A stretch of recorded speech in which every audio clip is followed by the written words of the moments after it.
Hello and welcome to The Globe on SABC News. I'm Lulu Gabu. Thank you for joining us. Kurdish fighters in northeast Syria have accused Turkey of violating a ceasefire deal by refusing to allow the evacuation of trapped civilians. Turkey has also accused Kurds of violating the ceasefire themselves. Turkey's defense ministry said it was fully abiding by the agreement, but that the Kurdish forces have carried out 14 attacks in the last 36 hours, most of them in the Syrian border town of Razolain. The Kurds say Turkey is besieging the town and that it continued attacking after the ceasefire began Friday morning. On Saturday, the Kurds say they were not able to evacuate the wounded and civilians despite constant communications with Americans, and they demanded the United States pressure Turkey to allow them safe passage. Meanwhile, Turkish President Tayyip Erdogan vowed on Saturday to crush the heads of Kurdish militants in northern Syria if they did not withdraw from the area during the 120-hour period. The Turkish leader also said he will discuss the deployment of Syrian government forces in a planned safe zone in northern Syria during talks with Russia's President Vladimir Putin next week. Erdogan will visit Sochi for emergency talks with Putin on what steps to take. He warned Ankara will implement its own plans if a solution was not reached. Turkey agreed with the United States on Thursday to pause its military offensive in northern Syria for 5 days while Kurdish fighters withdrew from a safe zone. For more on the story, we are now joined via Skype from Johannesburg by Matshidiso Motsoneng, a researcher at the Afro-middle East Centre AMEC. Matshidiso, good evening and thank you for joining us on The Globe. Thank you. Now, Matshidiso, pointed fingers from both directions. The ceasefire doesn't seem to be holding. Give us the latest with regards to what exactly is taking place in Syria. So what has been happening is that despite the ceasefire brokered by U.S. Vice President Mike Pence with Turkish President Recep Tayyip Erdogan, clashes have continued to happen after Turkey undertook a military campaign in northeast Syria that started over a week ago. So essentially what is happening is that the battle has been raging in the border town of Ras Alain. This is a border that has been invaded by Turkish forces, Turkish allied fighters in Syria, and the Kurdish fighting forces, which has been in alignment with the U.S. over the past few years since the start of the Syrian war, has been trying to defend and not really giving up control of that town, which is very strategic to the Turkish border and very important to Turkey as they try to get off Kurdish fighters. Now, already there was doubt coming from the EU with regards to this ceasefire or a 5-day pause, so to speak. And the reaction from the US, seemingly they don't think that the ceasefire has not been holding. They seemingly believe that everything is in place and should go ahead as planned. And we've seen dozens of people injured in Ras Alain. Yes, of course, the U.S. would like to, make the world believe that this deal or this mess that they've created is somehow under control.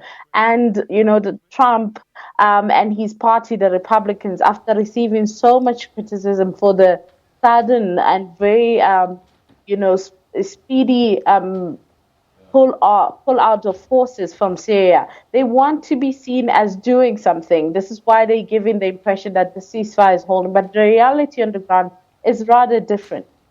Turkey continues to strike Kurdish fighting positions. The Kurds continue to retaliate back. The Turkey allied fighting forces in Syria have not been allowing humanitarian aid workers to come to the aid of injured civilians, etc., etc. So really, the U.S. is trying to hide the mess that has come as a result of their decision to pull out of northeast Syria so suddenly. Now, the Turkish President Tayyip Erdogan has basically come out and stated that This is not a ceasefire. It was just a pause for 5 days, and until guarantees by the U.S.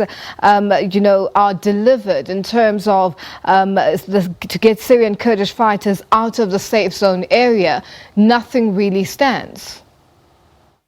Yes, it's just really a play of words. What does a stopping of fighting mean if it doesn't mean a ceasefire? So the condition of this ceasefire was that 5 days of no fighting to allow Kurdish forces to move back, specifically from Ras Al Ain, the border town with Turkey, and further south, so that it allows Turkey to establish what it has called a safe zone of about 30 kilometers from its borders.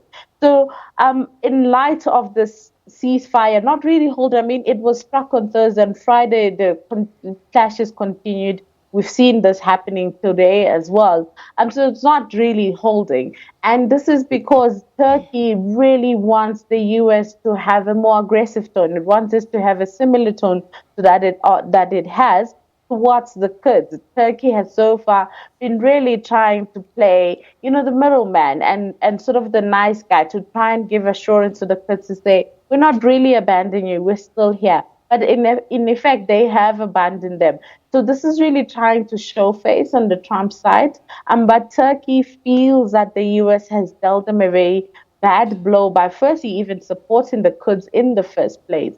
And they're trying to force the U.S. hand to take a more aggressive tone against Kurdish fighting forces.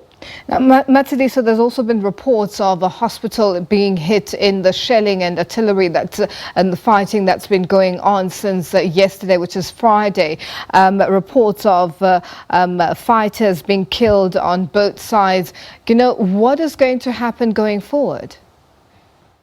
So the latest reports that I've seen is that the Turkish allied forces, which is under the banner of the Free Syrian Army, have allowed, I think, the Red Cross and the Syrian Red Crescent to come in and evacuate some of the injured civilians, etc. So this seems to be some of the concessions that everyone is allowing.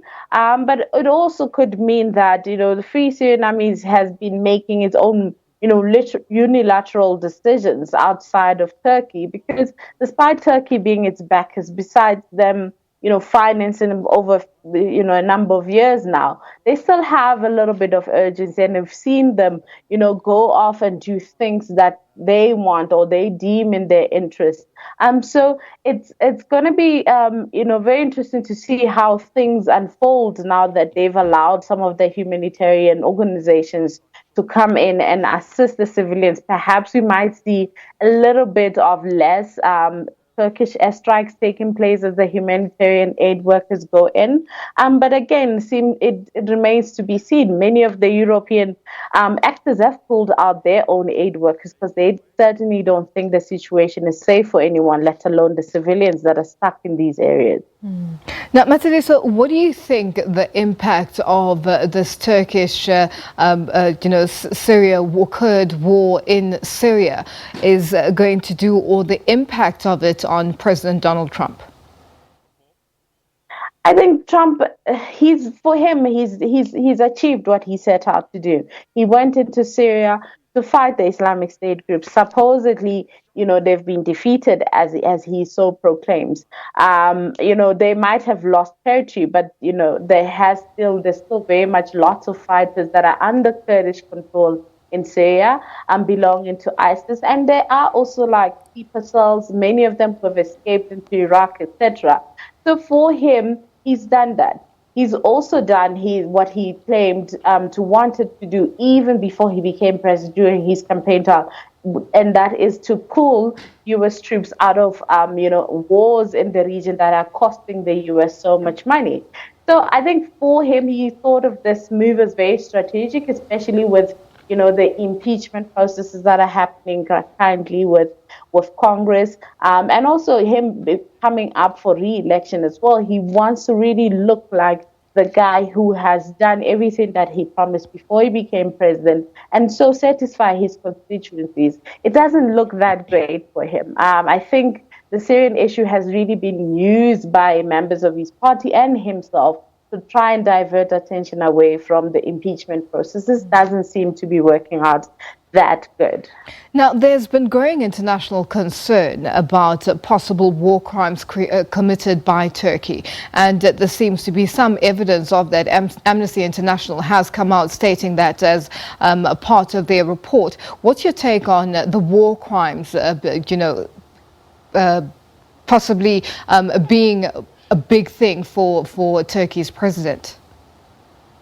I think since the start of the Syrian war, we've seen, large mass-scale war crimes and genocide committed on civilians that we're not even fighting the Syrian government. I mean, we could have all day conversations about the atrocities that have been committed by the likes of the Syrian regime, the rebel fighters, the Islamic State group, etc., etc. This by no way, exonerates the Turkish incursion and their actions so far in this military campaign. But I think it's going to be very hard to, from a legal set, especially an international legal standpoint, to carry this through because under the 1998 Adana Agreement, Turkey has the right to go into Syria in the event that the Syrian government does not keep its end of the bargain, and that is to not have PKK operate inside Syria. Turkey sees the YPG, or the Kurdish fighting forces currently in Syria, as an offshoot of the PKK, and it's been very hard to prove that they're not aligned to them, despite their many repeated claims.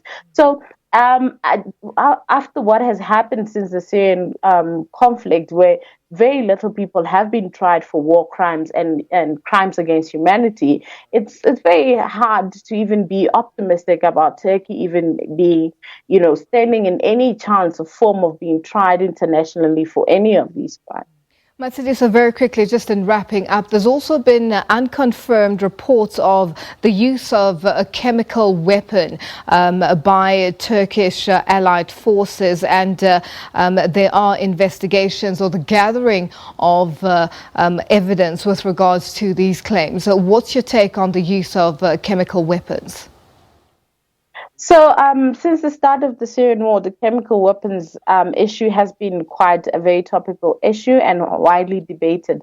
Russia in the Security Council has blocked many of resolutions that have stopped the UN agencies to go and investigate these claims. So it'll be very interesting to see whether or not they do allow a UN team to go and investigate these claims against Turkey.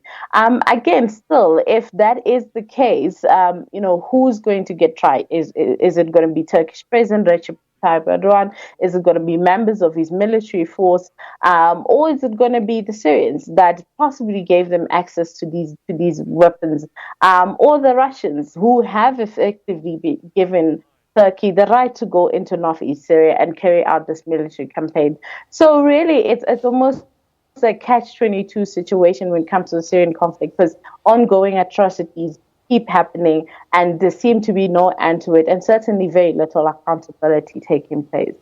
Matshidiso, thank you so much for joining us this evening. That's Matshidiso Motsoneng, a researcher at think tank Afro-middle East Centre AMEC, joining us via Skype.